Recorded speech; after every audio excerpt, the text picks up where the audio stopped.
تو انہوں نے اپنے طور پر یہ فیصلہ کر لیا کہ ہم نے مقابلہ نہیں کرنا، لیکن نبی صلی اللہ علیہ وسلم کو یہ ایک بیس کیمپ ملا تھا، اور اصل میں اسی بیس کیمپ کی تلاش میں آپ صلی اللہ علیہ وسلم سن 10 نبوی میں طائف گئے تھے، لیکن وہاں پہ صورتحال اس کے برعکس ہوئی، اور یہاں پہ جب اوس و خزرج نے آپ کا ساتھ دینے کا فیصلہ کر لیا تو یہ وہ صورتحال موافق ہو گئی، تو آپ صلی اللہ علیہ وسلم ہجرت کر کے یہاں پہ تشریف لے آئے۔ تو یہ آپ کا بیس کیمپ ہے، اس کو حکومت یا ریاست کی سطح پہ کھینچ کے لے جانا در حقیقت جدید ریاست کے تصور سے عدم واقفیت کی علامت ہے۔ تو بہرحال آپ صلی اللہ علیہ وسلم یہاں تشریف لائے، یہاں بیس کیمپ بنانا ہے، تو بنانے کے لیے سب سے پہلے آپ نے 3 بنیادی کام کیے۔ ایک کام بڑا مشہور معروف کام ہے، اور وہ کام ہے جسے آج کل لوگ میثاق مدینہ کے نام سے جانتے ہیں، اور اس کو بڑا پروپیگیٹ ایک خاص معنی میں کرتے ہیں۔ تو بیسیکلی وہ یعنی ایک یوں سمجھ لیجئے کہ پہلے سے وہاں پہ 5 قبائل آباد تھے، 3 قبیلے یہودیوں کے تھے، 2 قبیلے جو ہے وہ یہ اوس و خزرج کے، اور اب ایک چھٹی جو ہے وہ کمیونٹی بھی وہاں پہ آ گئی ہے جو مہاجرین پر مشتمل ہے۔ تو اب یہ 6 لوگوں کی ایک آئین بنا ہے، سٹی سٹیٹ۔ یہ اس کو سٹیٹ نہیں ہے بلکہ سٹی سٹیٹ ہے، اور یہ کو ایگزسٹنس کیسے ہوگی، مل جل کے کیسے رہیں گے، تنازعات کو کیسے حل کریں گے، اور سب سے بڑا ایشو یہ ہے کہ جوائنٹ ڈیفنس ہوگا، یعنی مدینہ کے اوپر اگر حملہ ہوگا تو سب نے مل کر اس کا دفاع کرنا ہے۔ اسے آپ کہہ سکتے ہیں کہ یہ ایک طرح کی کنسولیڈیشن آف مدینہ، اس کے لیے جو ہے ایک بڑا بنیادی قدم نبی صلی اللہ علیہ وسلم نے اٹھایا، اور جس سے صاف پتہ چلتا ہے کہ آپ کو معلوم تھا کہ مدینہ کے اوپر حملہ ہوگا، اور اس لیے کہ جو آپ نے اقدامات کرنے تھے اس کے نتیجے میں یہ ہونا ہی تھا، تو اس کے لیے پہلے مدینہ کے دفاع کو مضبوط کیا جائے۔ تو پہلا کام آپ نے یہ کیا کہ جو مدینہ میں جو مختلف کمیونٹیز آباد ہیں وہ جوائنٹ ڈیفنس کا ایگریمنٹ کر لیں، اور وہ ہو گیا، یہ میثاق مدینہ ہے۔ ساتھ ہی سائملٹینیسلی جو دوسرا کام کیا کہ مسلمانوں کا ایک مرکز تعمیر ہو جائے، اور وہ مرکز ہے جسے ہم مسجد نبوی کے نام سے جانتے ہیں، اور جب مسجد کا لفظ آتا ہے تو ہمارے ذہن میں آج کی مسجدیں آ جاتی ہیں۔ یہ در حقیقت ایک مسلمانوں کا کمیونٹی سینٹر تھا، یہی مسلمانوں کا دار الندوہ تھا، یہی مسلمانوں کی پارلیمنٹ تھی، یہی مسلمانوں کی عدالت تھی، یہ ہر اعتبار سے ایک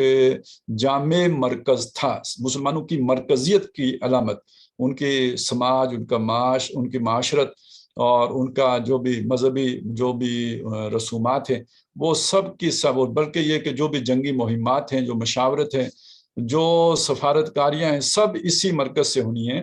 تو یہ ایک طرح کا سول سیکریٹریٹ بھی ہے، یہ مسجد بھی ہے، تو یہ مرکز، اس لیے میں نے وہ ایک مسلمانوں کے مرکز کو یوں سمجھ لیجئے ذہن میں کہ وہ تعمیر کیا، یہ صرف ایک مسجد نہیں ہے، ایک مکمل مرکز ہے۔ تیسرا کام آپ صلی اللہ علیہ وسلم نے یہ کیا کہ اب جو یعنی ایک طرف تو یہ 6 قسم کی کمیونٹیز وہاں پہ آباد ہیں، اور ایک دوسری تقسیم اگر نظریاتی اعتبار سے آپ دیکھیں تو 2 ہی بنیں گی، ایک طرف وہ ہیں کہ جو مسلمان ہیں، اور دوسری طرف وہ ہیں کہ جو غیر مسلم ہیں۔ تو مسلمانوں میں پھر آگے 2 آ گئے، ایک مہاجرین ہے، ایک انصار ہے۔ انصار وہ ہیں جنہوں نے ان کو ٹھکانہ دیا، ان کو یہاں پہ جگہ فراہم کی، تو ان کے درمیان مواخات قائم کی، بھائی چارہ قائم کیا، اور تاریخ انسانی میں اس کی کوئی دوسری نظیر نہ اس سے پہلے ہے نہ اس کے بعد ہے جو یہاں پہ ہمیں نظر آتی ہے۔ اور اس کی طرف ہم یعنی وہ جو بھی مواخات کی جو بھی مختلف علامات ہیں یا جو اس کی سیلینٹ فیچر ہیں، ہم اس وقت وہ نہیں زیر بحث لا رہے، لیکن یہ کہ یہ نوع انسانی کی پوری تاریخ کا ایک بالکل ہی منفرد واقعہ ہے کہ اس طرح 2 اجنبی گروہوں کو آپس میں جوڑ دیا گیا، تالیف قلب کر دی گئی، اور قرآن مجید نے کہا کہ ہم نے ایسے انہیں جوڑ دیا کہ نبی آپ اگر زمین کا سارا خزانہ بھی خرچ کر دیتے تو کسی کے درمیان اس طرح کی محبت اور الفت نہیں پیدا کر سکتے تھے جیسے ہم نے ان کے دلوں میں پیدا کر دی۔ یہ 3 کام جسے ہم کہہ رہے ہیں کہ استحکام مدینہ، یعنی جو بھی آپ نے مرکز بنایا ہے، یعنی اب مرکز وہ جو بیس کیمپ کے معنی میں لے رہا ہوں میں، تو اس کو مستحکم کرنے کے لیے، اس کے دفاع کو مضبوط کرنے کے لیے، اس کے استحکام کے لیے آپ نے یہ 3 بنیادی قدم اٹھائے، اور یہ تینوں کام آپ نے پہلے 6 مہینے میں سر انجام دے دیے۔ یعنی جو ہجرت کے بعد 6 مہینے گزرے ہیں، کوئی آپ نے آرام نہیں کیا، کوئی آپ نے سکون کا سانس نہیں لیا، بلکہ پوری محنت اور تندہی کے ساتھ یہ 3 بنیادی کام کر لیے۔ جب یہ 3 کام ہو گئے تو 6 مہینے کے عرصہ گزر چکا تھا. اس کے بعد اب آپ نے گویا اندرونی استحکام سے مطمئن ہونے کے بعد اب آپ نے جسے اقدام کہتے ہیں. اچھا، بہت سے لوگ اقدام اور تصادم کے فرق سے بھی واقف نہیں ہیں. تو بہرحال اتنی بات سمجھ لیجئے کہ ایک ایسا قدم اٹھانا کہ جس کے نتیجے میں آپ کا مقابل مشتعل ہو جائے، جس کے نتیجے میں آپ کا مقابل جو ہے کھلی جنگ پر تیار ہو جائے. یعنی وہ اگر وہ اپنے بل میں گھسا ہوا ہے تو اس سے نکلنے پر آمادہ ہو جائے، جس کے نتیجے میں تصادم ناگزیر ہو جائے. تو اس کو وہ ہے اقدام. اور اقدام جو ہے وہ آپ صلی اللہ علیہ وسلم نے کیسے فرمایا؟ اقدام ایسے فرمایا کہ جو بھی یہ مشرکین ہیں، ان کی تجارت، یعنی ان کی معاش ساری کا انحصار ان کی تجارت پر تھا. اور تجارت یہ کرتے تھے یمن اور شام کے درمیان اسفار کے ذریعے سے. یہ تو معلوم حقیقت ہے کہ جو پوری دنیا میں مشرق و مغرب کے درمیان جو تجارت ہو رہی تھی، تو اس میں وسیلہ کی اس وقت حیثیت جو تھی تقریباً 125 سال سے وہ قریش کو حاصل تھی. اس سے پہلے قوم سبا کے پاس یہ تھا، لیکن 451 کے آس پاس جب وہ وہاں پہ تباہی بربادی آ گئی، قوم سبا تباہ ہو گئی، تو پھر یہ سارا جو ہے ایسٹ ویسٹ ٹریڈ جو ہے اس پر مینوپلی قریش کی قائم ہو گئی. رحلۃ الشتاء والصیف، یہ جو ان کو لیے مانوس کر دیا گیا تھا سردیوں کا بھی اور گرمیوں کا سفر بھی، تو وہ یعنی شام کی طرف اور یمن کی طرف. یہ جو رستے تھے اس کے اوپر قریش کے لیے کوئی مسئلہ نہیں، اگرچہ کہ دنیا اس وقت اس علاقے میں کوئی ایک منظم حکومت تو قائم نہیں تھی، لیکن یہ جو مذہبی اجارہ داری تھی اور ایک مذہبی یوں سمجھیے کہ ایک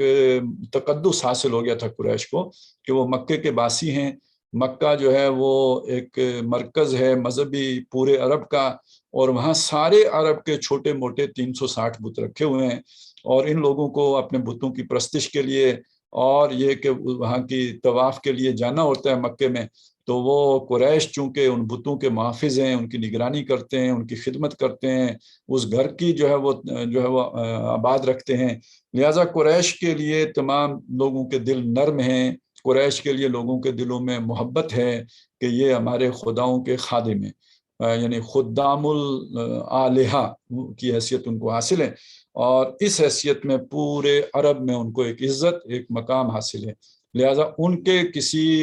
جو بھی قافلہ ہے تجارتی، اس کو کوئی بری نگاہ سے نہیں دیکھتا، بلکہ ان کی خدمت ہوتی ہے، آؤ بھگت ہوتی ہے، اور ان کو جو ہے وہ ہاتھوں ہاتھ لیا جاتا ہے جس بستی میں سے بھی ان کا گزر ہوتا ہے. تو گویا یہ ساری تجارت جو قریش کی تھی، یہ جو کھڑی تھی، یہ اس بت پرستی پر کھڑی تھی. یعنی وہ بت پرستی کے پیچھے در حقیقت قریش کا ایک بہت گہرا بڑا اہم مفاد تھا جو وابستہ تھا. تو انہیں کوئی خطرہ نہیں تھا. کوئی دوسری قوم ان کی اجارہ داری میں شریک اس لیے نہیں ہو سکتی تھی کہ ان کے قافلے لوٹ لیے جاتے تھے. اب آپ کے پڑوس سے کوئی قافلہ گزر رہا ہو مال و دولت سے لدا ہوا، اور یہ کہ کوئی روک ٹوک بھی نہ ہو، کوئی عدالت، کوئی پولیس اور فوج نہ ہو، تو لوگ پھر نہیں چھوڑتے، لوٹ لیتے ہیں. تو قریش کا اس لیے بچ جاتا تھا کہ وہ خدام الآلیہ ہیں، اور باقی کسی کا بچتا نہیں تھا. لہذا کوئی اور جرت ہی نہیں کرے گا کہ وہ کوئی تجارتی قافلہ روانہ کرے، اور وہ اجارہ داری برقرار رہے گی قریش کی. اب یہ سلسلہ چل رہا تھا. اب اقدام اس طور پر ہوا کہ نبی صلی اللہ علیہ وسلم نے ان تمام راستوں کے اوپر جو یمن جا رہے تھے یا کہ شام جا رہے تھے، وہاں اپنے دستے پیادے بھیجنا شروع کر دیے. اور یہ 2 آدمیوں کی، 4 آدمیوں کی ٹولیاں جاتی، اور وہاں پہ کچھ نہیں، ان کو حکم یہ تھا لڑنا نہیں ہے، لیکن یہ کہ اپنی موجودگی ان کو دکھا دو کہ ہم ان رستوں کے اوپر موجود ہیں. یہ ایک واقعہ اس سے پہلے ہو چکا تھا کہ جب مسلمان ہجرت کر کے تو مدینے آ چکے تھے، تو ادھر مکے میں بادل ناخواستہ یہ طے کر لیا گیا تھا کہ ہم حملہ نہیں کریں گے. بزرگوں نے طے کرا لیا تھا، نوجوانوں میں جوش و جذبہ تھا، یا یوں کہہ لیجئے کہ جو ڈوز تھے انہوں نے تو یہ فیصلہ کر لیا کہ نہیں لڑیں گے، اور جو ہاکس تھے ان کا بڑی طبیعت مچلتی تھی کہ ہم کب حملہ کریں. یہ ایک جو ہے وہ وہاں پہ کیفیت تھی. تو مدینے کے ایک بڑے سردار طواف کے لیے گئے ہوئے تھے، تو وہاں پہ کسی اسی طرح کے جوشیلے بندے نے ان کو کوئی دھمکی شمکی لگائی کہ تم نے ہمارے بندے جو ہیں وہ اپنے یہاں انہیں پناہ دیے، یہ اچھا نہیں ہوگا، ہم تم پر طواف کی پابندی لگا دیں گے، ایک تڑی لگائی. تو جواب میں انہوں نے فوری طور پہ جو بات کہی وہ یہی تھی کہ اگر تم ہمارے طواف پہ پابندی لگا دو گے تو ہم تمہارا سفر شام کا مخدوش کر دیں گے. تو گویا تھریٹ تو پہلے سے ہی موجود تھی کہ یعنی یہ راستے اب مسدود ہو گئے ہیں اور یہ راستے آپ کے لیے اتنے اب پہلی کی طرح آزادانہ نقل و حمل کے لیے کھلے نہیں. لیکن جب نبی صلی اللہ علیہ وسلم کے افراد کے بارے میں پتہ چلا کہ وہ اب باقاعدہ یہاں پہ گشت کر رہے ہیں تو وہ جو ہاکس تھے، جو جوشیلے لوگ تھے، ان کو بات کرنے کا موقع ملا کہ ہم یہ نہیں کہتے تھے کہ ان کا کلا کما کر دیا جائے، آپ نے انہیں ڈھیل دی ہے تو اب یہ ہمارے لیے معاشی ناکہ بندی کا سامان کر رہے ہیں. یہ بحث مکے میں جاری تھی کہ 2 واقعات ہوئے ہیں کہ جنہوں نے اس بحث کو بالکل منطقی انجام تک پہنچا دیا. ایک وادی نخلا میں جب مسلمانوں کے ہاتھوں کوئی مشرکین جو تھے وہ ان کا کوئی گزر رہے تھے، وہاں سے ان سے مٹ بھیڑ ہو گئی اور ایک مشرک قتل ہو گیا، دوسرا جان بچا کے بھاگ گیا، تو مسلمان مال غنیمت لے کے بھی آ گئے. تو اگرچہ کہ اس کی اجازت نہیں تھی لیکن یہ ہو گیا. اور دوسری طرف خود جو ہے وہ مدینے کے پاس سے جو قافلہ جا رہا تھا شام کی طرف، اس کا پیچھا کیا گیا جس کو ابو سفیان لے کے جا رہے تھے اور اس میں بہت زیادہ تجارتی سامان تھا. تو وہ بچ کے تو نکل گئے، لیکن یہ کہ جب اس کی خبریں پہنچی ہیں مکے میں تو پھر اب وہ جو ڈوز ہیں ان کا مقدمہ یا ان کا جو بھی استدلال ہے وہ کمزور پڑ گیا، اور وہ جو ہاکس تھے، جو شیلے لوگ تھے، انہوں نے کہا کہ ایسی کی تیسی. اور اب وہ نکلے ہیں 1000 کا کیل کانٹے سے لشکر جو ہے وہ لیس لشکر لے کے، اور انہیں یقین تھا کہ یہ اس لشکر کا مقابلہ یہ مٹھی بھر لوگ کیسے کر سکیں گے. لہٰذا وہ آتے ہوئے ناراضان رہے، بہت شور شرابہ کرتے آئے اور ڈنکے بجاتے آئے اور یہ بھی بتاتے آئے کہ معلوم ہو جائے گا کہ اللہ تعالیٰ کس کے ساتھ ہے، اور یہ جو بھی دن ہوگا یہ یوم الفرقان ہوگا، اس میں حق و باطل کا فرق نمایاں ہو کے سامنے آ جائے گا. کیونکہ انہیں اپنے وسائل پر، اپنی قوت پر، اپنے لشکر پر، اپنی تعداد پر اور اپنے اسلحے اور وسائل کے اوپر پورا بھروسہ اور انحصار تھا، اور وہ یہ سمجھتے تھے کہ مسلمانوں کو بآسانی کچل کے رکھ دیں گے. یہ تو اس طرف کا منظر ہے. ادھر دوسری طرف یہ ہے کہ جس قافلے کا پیچھا کیا گیا تھا وہ تو نکل گیا، اور اب مدینے سے نکلا گیا ہے نبی صلی اللہ علیہ وسلم کی معیت میں کہ وہ قافلہ واپس آ رہا ہے اور اسے روکنا ہے اور اس سے مال غنیمت چھیننا ہے.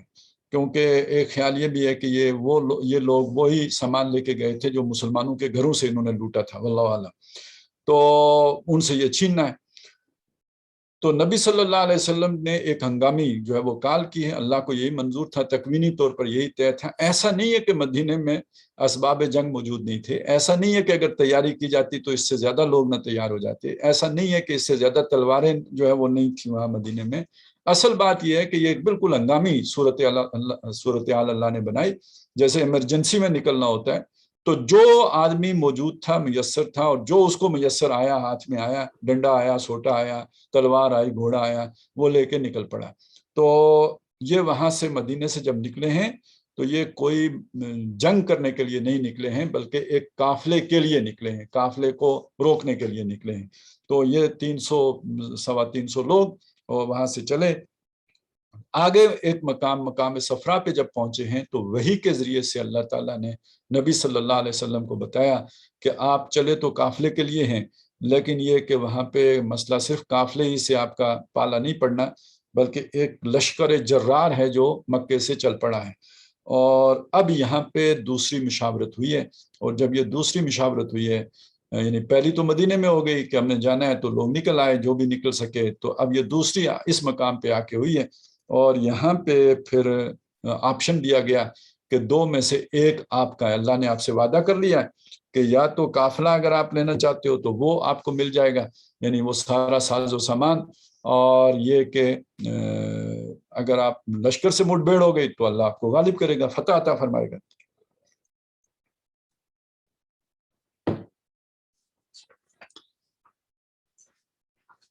اب کچھ لوگوں کا رائے یہی بنی کہ ایک آسان جو ہدف ہے وہ حاصل کیا جائے، اس میں مال غنیمت بھی زیادہ ملے گا. لیکن یہ کہ قرآن مجید سورہ انفال میں یہ بتاتا ہے کہ اللہ کا ارادہ یہ نہیں تھا. اللہ کا ارادہ یہی تھا کہ اس کو یوم الفرقان بنانا ہے، اور اس لشکر سے جو وہ مکے سے نکل کے آ رہا ہے اس سے لڑائی ہونی ہے. یہاں بس ایک بات یہ سمجھ لیجئے کہ اب لڑائی کا آغاز مکے والوں کی طرف سے نہیں ہوا تھا، بلکہ اس کا آغاز محمد رسول اللہ نے کیا تھا صلی اللہ علیہ وسلم. اگرچہ کہ شروع بالکل آغاز تو ان کی طرف سے ہوا، لیکن اب وہ ماٹھے ہو کے بیٹھ گئے تھے، لیکن اب اللہ کی طرف سے حضور کو حکم تھا کہ آپ نے جنگ کرنی ہے۔ تو گویا آپ نے اہل مکہ کو حرم کی حدود سے باہر کھینچ کے لایا ہے، اس کے لیے آپ نے ان کے ناکہ بندی کی ہے معاشی، اور وہ مجبور ہوئے جنگ کرنے پر۔ تو وہ جب حملہ آور ہوئے ہیں تو اب یہ کہ یہاں سے یہ نکل چکے تھے قافلے کے لیے، تو یہی طے پایا کہ ہم نے لشکر کے ساتھ اب لڑائی لڑنی ہے، اور جو بھی وسائل ہیں جو ہم ہیں انہی کے ساتھ مل کے تو یہ جنگ، اسی کے ساتھ یہ جنگ کرنی ہے۔ تو یہ 313 لوگ تھے، اور 8 تلواریں ہیں، تو کوئی 2 گھوڑے ہیں، تو 70 اونٹ ہیں، یہ کل ساز و سامان ہے کہ جس کے ساتھ یہ میدان جنگ میں پیش ہو گئے۔ اور بلکہ یہ کہ ان سے پہلے وہاں پہ جو ہے وہ مشرکین پہنچ چکے تھے، اچھی جگہ انہوں نے لے لی تھی، مسلمانوں کے طرف جو ہے وہ ذرا کمزور جگہ آئی، وہاں پہ جو ہے وہ گرد و غبار بھی زیادہ تھا، نشیل جو ہے وہ اس میں ریت بھی تھی، پاؤں بھی نہیں ٹکتے تھے، تو ظاہری حالات کوئی اچھے نہیں تھے۔ رات کو اللہ کی طرف سے عنایت ہو گئی، بارش ہو گئی، اور وہ ان کی طرف کیچڑ ہو گیا، مسلمانوں کی طرف جو ہے وہ یعنی وہ ریت کی وجہ سے وہ جو بیٹھ گئی ریت، اور قدم مضبوطی کے ساتھ جمنے شروع ہو گئے، اور صورتحال بالکل یکسر بدل گئی۔ اور پھر اگلے دن معرکہ ہوا، اور اس میں جال حق و ذاق الباطل کی صورت بن گئی۔ اور بلکہ یہ کہ اس رات نبی صلی اللہ علیہ وسلم نے جب اللہ کے آگے سر رکھا، اور جب اللہ کی طرف سے بشارت مل گئی بہت طویل دعا کے بعد، تو آپ صلی اللہ علیہ وسلم نے حضرت ابو بکر صدیق رضی اللہ تعالیٰ عنہ کو وہ بشارت سنا دی۔ تو پھر میدان جو ہے وہ گرم ہوا، اور یہ صورتحال یوں ہے، یعنی اس کا یہاں پہ یعنی نقشہ تو اللہ تعالیٰ نے کھینچا ہے، لیکن ایک خاص جو پیرایا استعمال ہوا ہے سورہ بقرہ میں جو جالوت اور طالوت کے قصے میں، اس کو اگر آپ ذہن میں رکھیں تو وہ ایک بڑی تعداد تھی جو نکل آئے تھے گھروں سے، الم تر الی الذین خرجوا من دیارہم وہم الوف، اور پھر بعد میں جب انہوں نے کہا کہ ہم جنگ کریں گے، ہمارے لیے کسی کو بادشاہ بنائیں، جب طالوت کو بادشاہ بنایا گیا تو پہلے تو انہیں اعتراض ہوا کہ اس کو کیوں ہم پر بادشاہ بنایا گیا ہے، پھر آگے جا کے جب اس نے نظم چیک کیا کہ بھائی میرے ساتھ تو وہی جائے گا جو پانی نہیں پیے گا اس نہر کا، تو فشربوا منہ، تو اس میں سے اکثر نے پی لیا، تو بہت تھوڑے تھے جو رہ گئے جنہوں نے نہیں پیا۔ اور اس کے بعد جب وہ وہاں سے نکل کے تو آئے ہیں جنگ کرنے کے لیے، تو قالوا لا طاقت لنا اليوم بجالوت وجنودہ، تو انہوں نے کہا آج تو ہمارے پاس کوئی طاقت ہی نہیں رہ گئی نا، ہم بہت تھوڑے سے رہ گئے، اکثریت تو ہماری پیچھے رہ گئی ہے، تو طالوت اور اس کے لشکروں کا ہم کیسے مقابلہ کریں گے؟ تو جن لوگوں کو اللہ پر یقین تھا اور آخرت پر یقین تھا، انہوں نے کہا کم من فئۃ قلیلۃ غلبت فئۃ کثیرۃ باذن اللہ، کہ کتنی بار تاریخ میں ایسا ہو چکا ہے کہ چھوٹے چھوٹے گروہوں نے اللہ کے اذن سے بڑے بڑے گروہوں کو شکست فاش دے دی۔ اور پھر اس کے بعد جو وہ نقشہ آتا ہے جب آمنے سامنے ہوئے لشکر، تو کالو سب افریغ علینا صبرا، اے اللہ ہمارے اوپر، ہمارے رب ہمارے اوپر صبر برسا، انڈیل دے صبر، چھاجوں صبر برسا دے، افریغ علینا صبرن وثبت اقدامنا، اور ہمارے پاؤں کو مضبوط جما دے، وانصرنا علی القوم الکافرین، اور کافروں کی قوم پر ہماری مدد فرما۔ بالکل اصل نقشہ کوئی ایسا ہی ہے، یہ 313 سمجھیے بس وہی جو جیسے وہاں طالوت کے ساتھ چند نفوس بچ گئے تھے، تو ایسے ہی یہ 313 تھے، مقابلے میں ایک بڑا لشکر جرار تھا۔ تو اللہ تعالیٰ نے ایک خصوصی اپنی نصرت، اپنی مدد کے ذریعے سے ان مٹھی بھر لوگوں کو، ان عظیم سپہ سالاروں پر اور جنگجو لوگوں کے اوپر غلبہ عطا فرمایا۔ یعنی ان کے کوئی جرنیل ٹوٹ کے ان کے مددگار نہیں بنے تھے، بلکہ یہ کہ اللہ تعالیٰ کی نصرت کے وجہ کے ذریعے سے اللہ تعالیٰ نے ان کو غالب کیا تھا۔ تو یہ سارے حالات و واقعات اللہ تعالیٰ نے یہ سورہ انفال جو 10 رکوعوں پر مشتمل ہے،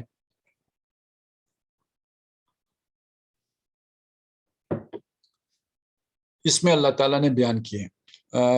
میں آپ کے سامنے صرف ابتدائی اور آخری آیات میں پچھلی نشست میں تلاوت کر چکا ہوں، تو انہی کا ترجمہ اور مختصر تشریح آپ کے سامنے رکھوں گا۔ جو پہلا سوال اٹھا ہے وہ مال غنیمت سے متعلق ہے، اس کا ذکر ہے پہلی آیت میں۔ گویا لڑائی کے بعد کی جو صورتحال ہے وہ زیر بحث ہے کہ بسم اللہ الرحمن الرحیم، یسألونک عن الانفال، اے نبی صلی اللہ علیہ وسلم یہ آپ سے انفال کے بارے میں پوچھتے ہیں۔ انفال نفل سے جمع ہے، نفل اضافی شے زائد چیز کو کہتے ہیں، اور جیسے فرائض ہیں سنتیں ہیں تو پھر نوافل بھی ہم سمجھتے ہیں کہ وہ یعنی وہ جو زائد آپ جو بھی ادا کر سکیں۔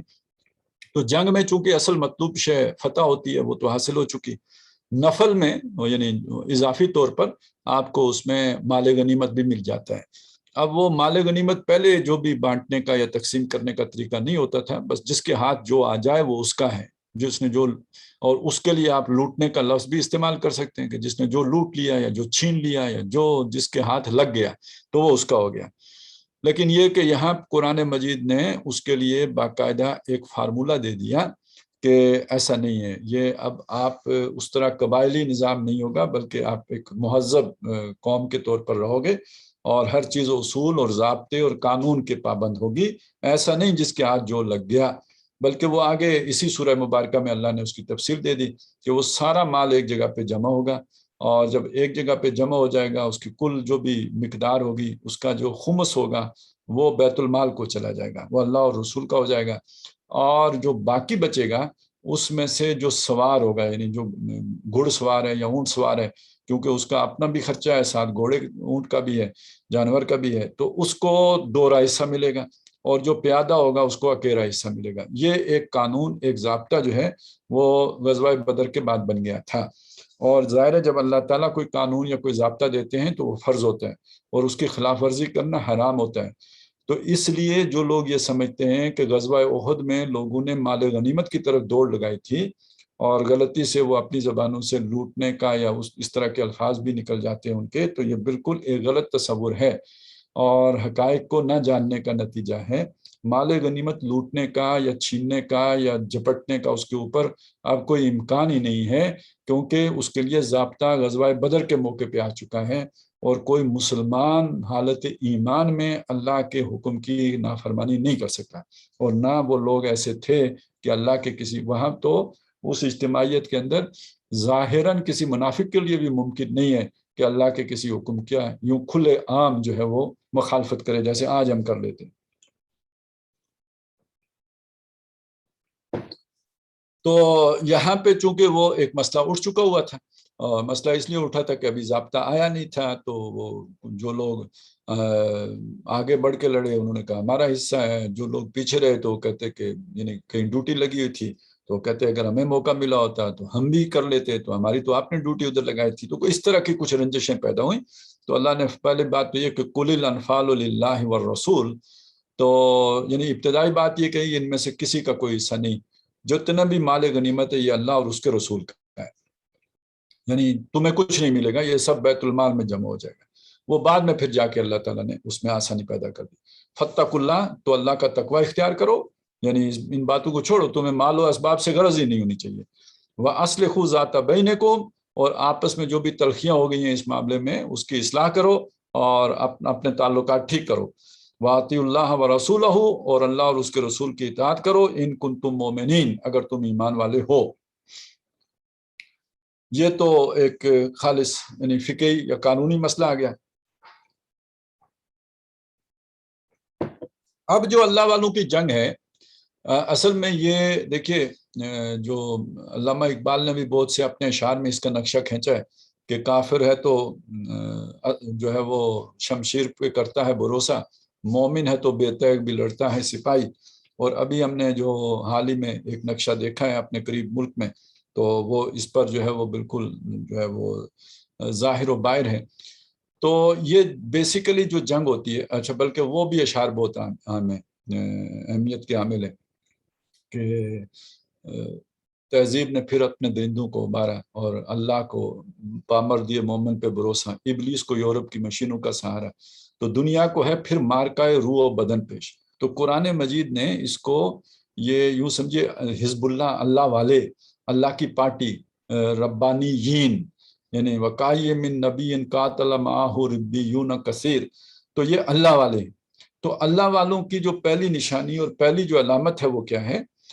فرمایا انما المؤمنون، یہ جو اللہ والے ہیں، یہ جو ایمان والے ہیں، یہ جو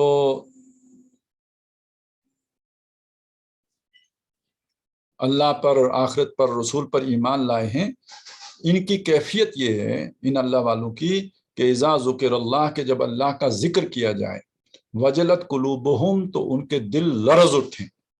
وَإِذَا تُلِيَتْ عَلَيْهِمْ آیَاتُهُ اور جب ان کے سامنے اللہ کی اور ذکر کے نہیں اللہ کا ذکر آئے، اللہ کا نام نامی آئے، اللہ کی کوئی بات آئے تو ان کے دل لرز اٹھیں۔ وَإِذَا تُلِيَتْ عَلَيْهِمْ آیَاتُهُ اور جب اس کی آیات ان کے سامنے تلاوت کی جائیں یا ان پر پڑھی جائیں، زادتہم ایمانا ان کے ایمان میں اضافہ ہو جائے، وہ ان آیات پر اندھے بہرے ہو کے نہیں گرتے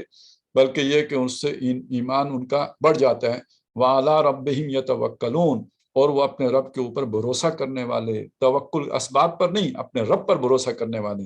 تو یہاں تین چیزیں آئی ہیں کہ دل میں خشیت الہی، اللہ کا خوف، اللہ کا ڈر، اور اس سے جو ہے وہ دل لرز اٹھنا، اور اللہ کی آیات کے نتیجے میں ایمان میں اضافہ ہونا، اور اپنے رب پر توکل کرنا، بھروسہ کرنا، انحصار کرنا، نہ کہ وسائل دنیا پر اور حالات پر۔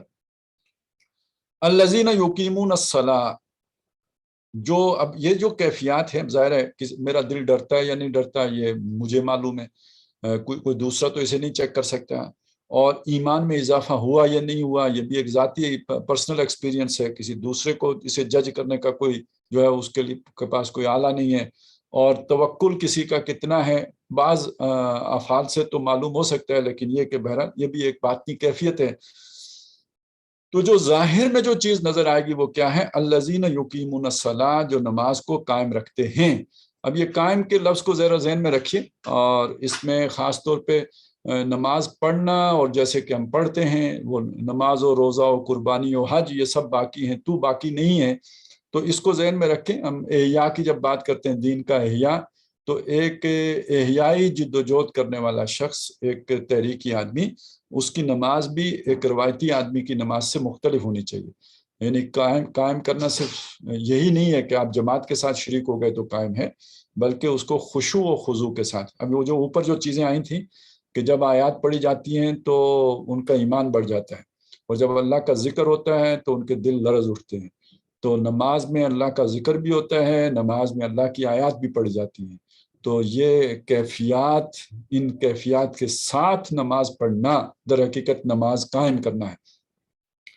تو ایک اقامت دین کے کارکن کی، ایک اقامت دین کی جدوجہد کرنے والے فرد کی نماز کی باطنی کیفیت یہ ہونی چاہیے کہ اذا تلیت علیہم آیاتہ زادتہم ایمانا، اور وَإِذَا ذُكِرَ اللَّهُ وَجَلَتْ قُلُوبُهُمْ، یہ دو چیزیں اس نماز کے اندر جمع ہونی چاہیے۔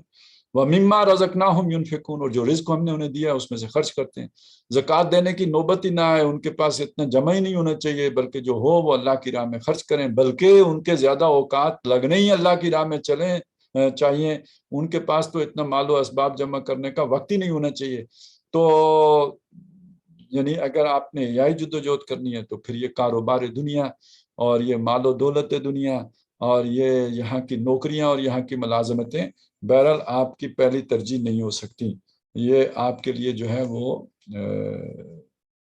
ان کی اہمیت نہیں ہے، بلکہ آپ کے لیے آپ کی زندگی کا مقصد وہ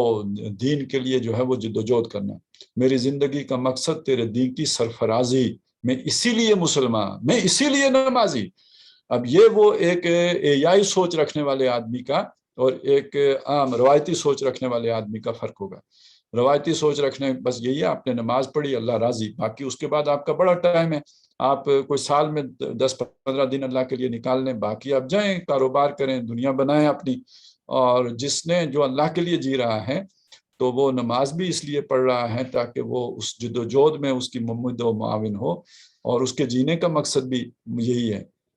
میرے زندگی کا مقصد تیرے دین کی سرفرازی۔ تو وَمِمَّا رَزَقْنَاهُمْ يُنْفِقُونَ تو جو ان کے پاس آ جائے وہ بھی اللہ کی راہ میں خرچ کر دیتے ہیں۔ اولئک اور کیوں؟ توکل کا یہ نتیجہ نکلنا چاہیے نا کہ آپ اپنے رزق کو پھر اللہ کے سپرد کریں۔ آپ یہ نہ سمجھیں کہ آپ کی نوکری کی وجہ سے آپ کا کاروبار چل رہا، آپ کے زندگی کے گزران ہو رہی ہے، اور یہ نہ سمجھیں کہ آپ کے اس کاروبار کی وجہ سے آپ کی گزران ہو رہی ہے۔ اصل پہلا تو امتحان ہی اس توکل کا ہوتا ہے کہ آپ اپنے مستقبل کی رزق کا معاملہ اللہ کے سپرد کر سکتے ہیں یا نہیں کر سکتے۔ یہ جو ربانیین ہیں، وہ جو اللہ والے ہیں جنہوں نے اقامت دین کرنی، یہ ان کی یعنی بنیادی جو ہے وہ صفات ہیں، یہ ان کی بنیاد ہے یہ وہ لوگ ہیں کہ جو یہ ثابت کریں گے تو اللہ کی طرف سے ان کو پھر مدد آئے گی. اولئک هم المؤمنون حقا، یہ حقیقی مومن ہیں، یہ فی الواقع مومن ہیں. لہم درجات عند ربہم، ان کے درجے ہیں، ان کے لیے مقامات ہیں، مقامات بلند ہیں ان کے رب کے ہاں. وہ مغفرت اور بخشش ہے، وہ رزق کریم، اور ان کے لیے بڑا عزت والا رزق ہے. عزت والا، اور رزق یہاں پہ صرف کھانے پینے کی چیزوں میں نہیں آیا ہے، مقام مرتبہ جو اللہ تعالیٰ نے ان کو علم، وہاں پہ سمجھ، اور وہاں ان کا جو تزکیہ کرنا ہے، اصل تزکیہ تو آخرت میں ہونا ہے. اور جو اللہ نے ان کو پاک صاف بنا دینا ہے، ان کی سوچوں کو، ان کے خیالات کو، ان کی ہر شے کو، اور جو بلندیاں اور رفتیں ان کو عطا کرنی ہیں، یہ سب رزق میں آ جائے گا. جو کچھ بھی جنت میں ملے گا وہ سب در حقیقت رزق ہی ہے. اچھا، یہ اگر آپ ان کے ظاہری الفاظ پہ جائیں تو یہ ایک نقشہ جو ہے وہ ایک روایتی دیندار آدمی کا سامنے آتا ہے، اگرچہ کہ میں نے وہاں بھی جو تصویر آپ کے سامنے رکھی ہے کہ ایک ایائی سوچ رکھنے والے آدمی کی نماز ایک روایتی آدمی سے بالکل مختلف ہونی چاہیے. وہ صرف سجدے ٹیکنے والی بات نہیں ہونی چاہیے، بلکہ یہ کہ سر اللہ کے قدموں میں رکھنے والی بات ہونی چاہیے. اور وہ صرف قیام جو ہے وہ جلدی سے طوطے کی طرح سورہ فاتحہ پڑھنے کے لیے نہیں ہونا چاہیے، بلکہ اللہ سے مخاطبے اور الصلاۃ معراج المومن کی صورت ہونی چاہیے. اور اسی طرح جو کچھ بھی ہے وہ اللہ کی راہ میں خرچ کرنے کا جذبہ ہونا چاہیے، نہ کہ بچا بچا کے رکھنے کا جذبہ. اچھا، اب اسی کا مظہر ہے جو اس سورہ مبارکہ کے آخر میں آیا ہے، اس کو ذرا ہم پڑھ لیتے ہیں. بس یہ 2 آیتیں ہیں. فرمایا والذین آمنوا وہاجروا وجاہدوا، یہ ساری انفاق کی، ایمان اور انفاق، یہ 2 چیزیں یہاں پہ آ گئی. اچھا، یہی جا کے سورہ حدید میں جمع ہوئی ہیں کہ فآمنوا باللہ ورسولہ وانفقوا مما جعلکم مستخلفین فیہ، اور اسی کو ایمان اور جہاد بھی کہا گیا ہے، اسی کو ایمان اور عمل بھی کہا گیا ہے. تو جب ایمان اور عمل آتا ہے تو اس کا مطلب ایمان اور انفاق ہے، اس کا مطلب ایمان اور جہاد ہے. ایک ہی بات ہے، یہ تینوں جو ہے الفاظ، ایمان، عمل، انفاق یا جہاد، یہ ہم معنی ہیں، مترادف ہیں. تو فرمایا والذین آمنوا، اب ایمان یہاں پہ آ گیا، اور وہ لوگ جو ایمان لائے، اور اس ایمان میں وہ جو پہلی چیزیں آئی ہیں وہ جمع کر لیجئے. ایسا ایمان جو تلاوت کرنے سے بڑھتا ہے، ایسا ایمان کہ جو اللہ کا ذکر کرنے سے دل لرز اٹھتا ہے، ایسا ایمان جو اللہ کی راہ میں خرچ کرنے پر آمادہ کرتا ہے. وَهَاجَرُوا وَجَاهَدُوا فِي سَبِيلِ اللَّهِ، اور انہوں نے ہجرت کی اور جہاد کی اللہ کی راہ میں. اب ہجرت کرنا، یہ بھی مال و اسباب سے ہجرت کرنا ہے، مال و متاع سے ہجرت کرنا ہے، رشتہ و پیوند سے ہجرت کرنا ہے، ملک و وطن سے ہجرت کرنا ہے، ان کو چھوڑنا ہے. اور جہاد ایک مثبت، اسی شے کی ایک مثبت علامت ہے. چھوڑنے کے لیے جو کشاکش اور کشمکش کرنی پڑتی ہے وہ جہاد ہے. تو وہاجروا وجاہدوا فی سبیل اللہ، اور جنہوں نے ہجرت کی، اپنا گھر بار چھوڑا، اپنا کاروبار چھوڑا، اپنے تعلقات چھوڑے، اپنا وطن چھوڑا، وجاہدوا فی سبیل اللہ، اور انہوں نے جہاد کیا اللہ کی راہ میں. والذین آووا ونصروا، اور جنہوں نے ان کو ٹھکانہ دیا. ظاہر ہے انہوں نے بھی گھر چھوڑا. ایک آدمی کا اپنا گھر ہے، اور وہاں پہ جو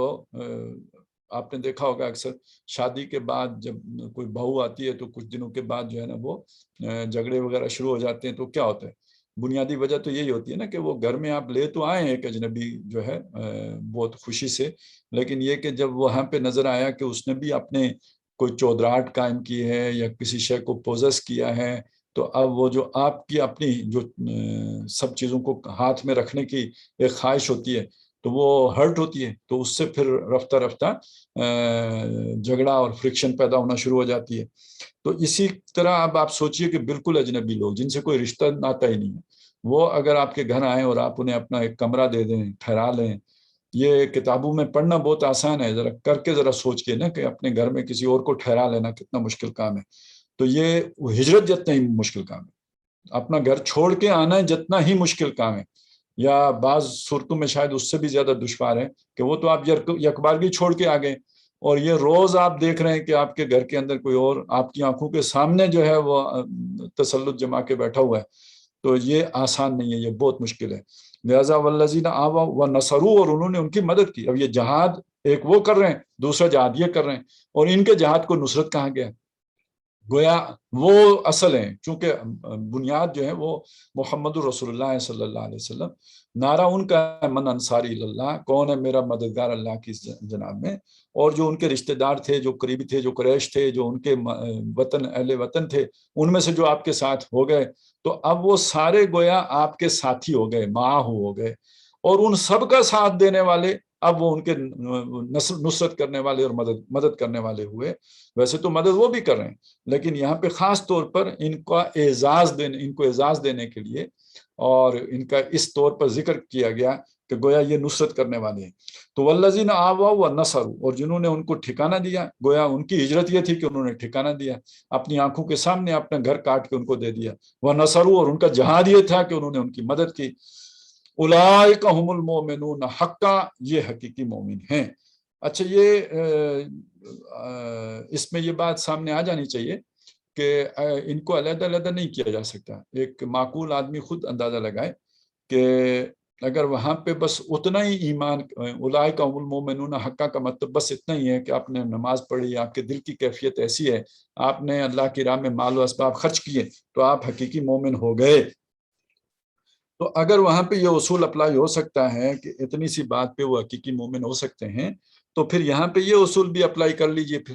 اسی وزن پہ کہ ٹھیک ہے، پھر نماز پڑھنے کی ضرورت نہیں ہے، دل کی نرمی کی ضرورت نہیں ہے، اور ایمان کے بڑھنے کی ضرورت نہیں ہے آیتیں سن کر۔ اگر آپ نے جہاد کیا اور ہجرت کی اور مدد کی اور ٹھکانہ دیا تو آپ بھی حقیقی مومن ہیں، بے شک نماز نہ پڑھیں۔ تو ظاہر ہے کوئی معقول آدمی اس کا یہ معنی نہیں لے سکتا۔ تو اگر اس دوسرے حصے کا پہلے حصے کے بغیر معنی ممکن نہیں ہے اور یہ ادھورا معنی ہوگا، تو اسی طرح سمجھ لیجئے کہ پہلے حصے کا معنی بھی اکیلا لے لینا اور اس دوسرے حصے کو اس کے اندر شامل کیے بغیر، یہ در حقیقت بہت بڑا دھوکہ ہے جو انسان کو لگ جاتا ہے۔ تو اس سے بچنا چاہیے۔ حقیقت کیا ہے؟ یہ دونوں باتیں جمع کر کے تو بندہ مومن کی تصویر مکمل ہوتی ہے۔ اس کی تصویر کا ایک رخ وہ ہے جو وہاں پہ بیان ہوا ہے، اور وہ اس کے ربانیین ہونے کی ایک پہلو ہے جو وہاں پہ سامنے آیا ہے، اور ربانیین ہونے کا دوسرا پہلو یا تصویر کا دوسرا رخ وہ ہے جو اس سورہ مبارکہ کے آخر میں بیان کیا گیا ہے۔ یہ بعض جگہوں پہ قرآن مجید نے اس کو جوڑ بھی دیا ہے، جیسے سورہ حجرات کی آیت نمبر 15 ہے، انما المؤمنون الذین آمنوا باللہ ورسولہ ثم لم یرتابوا۔ ان الفاظ میں وہ پہلا حصہ سارا آ گیا۔ مومن تو بس وہ ہیں جو ایمان لائے اللہ پر، اس کے رسول پر، پھر شک میں نہیں پڑے۔ وَجَاهَدُوا فِي سَبِيلِ اللَّهِ بِأَمْوَالِهِمْ وَأَنفُسِهِمْ فِي سَبِيلِ اللَّهِ، انہوں نے جہاد کیا اللہ کی راہ میں اپنے مال اور جانوں کے ساتھ۔ اولئک هم الصادقون، یہ سچے ہیں۔ اب وہاں جہاد کو اور ایمان کی وہ کیفیت جو یقین والی ہے، دونوں کو جوڑ دیا گیا۔ یہاں اسی کو علیحدہ علیحدہ بیان کر دیا گیا، ایک کو سورت کے شروع میں رکھ دیا گیا، دوسرے کو سورت کے آخر میں رکھ دیا گیا۔ گویا یہ سورت ایک مکمل ایک سورت ہے، اور اس کے آغاز میں بندہ مومن کی سیرت کا ایک پہلو بیان کر کے گویا بریکٹ بند شروع کر دی گئی، اور آخر میں جا کے اسی بندہ مومن کی سیرت کا دوسرا پہلو بیان کر کے بریکٹ کلوز، اور اس کے درمیان پورا غزوہ بدر بیان کر دیا۔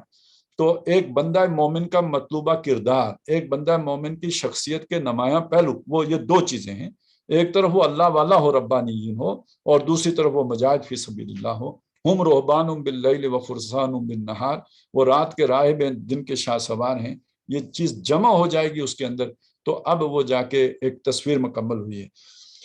تو فرمایا لہم مغفرۃ و رزق کریم، ان کے لیے بخشش بھی ہے اور عزت والا رزق بھی ہے۔ آخری آیت جو ہے وہ پھر ایک فقہی حکم پر مشتمل ہے، اور وہ یہ ہے کہ والذین آمنوا من بعد وہاجروا وجاہدوا معکم فاولئک منکم، تو جو اس کے بعد ایمان لائے، یعنی اس کے بعد، اور انہوں نے ہجرتیں کی اور جہاد کیا تمہارے ساتھ شامل ہو کے، وہ بھی تمہارے ساتھی ہیں۔ وَأُولُو الْأَرْحَامِ بَعْضُهُمْ أَوْلَىٰ بِبَعْضٍ فِي كِتَابِ اللَّهِ، لیکن جو رحمی رشتہ دار ہیں وہ اللہ کی کتاب میں، یعنی جب وراثت تقسیم ہوگی، ویسے تو یہ بھائی بھائی ہیں، نظریاتی بھائی ہیں، لیکن قانونی سطح پر جو بھائی ہے وہ وہی ہوتا ہے جو رحمی رشتے کی بنیاد پر بھائی بنا ہو۔ ان اللہ بکل شیء علیم، بے شک اللہ تعالیٰ کو ہر شے معلوم ہے۔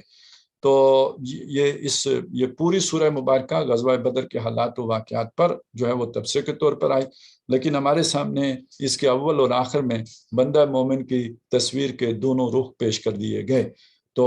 وہ جو ہم نے ذکر کیا تھا کہ جو نصرت آنی ہے تو وہ چھان پھٹک کے بعد آنی ہے، تو یہ جو قتال ہے اس چھان پھٹک کا سب سے جو ہے وہ یوں سمجھیے کہ اہم ترین ذریعہ ہے، اور اس میں جو شخصیتیں مطلوب ہیں جن کی اللہ تعالیٰ نے مدد کرنی ہے، وہ شخصیتیں ان پہلوؤں سے متصف ہوں گی، اور ان پہلوؤں میں سے کسی پہلو میں اگر کوئی کمزوری ہوگی تو اللہ مدد نہیں کرے گا۔ وہ اگر ان کی وہ والی کیفیت، باطنی کیفیات جو اس سورہ مبارکہ کے شروع میں آئیں، ان میں کوئی کمی ہو گئی اور اللہ کی مدد آ جائے تو پھر وہ فتنہ فساد کا موجب بنیں گے، پھر وہ عدل نہیں قائم کر سکیں گے۔ اور اگر وہ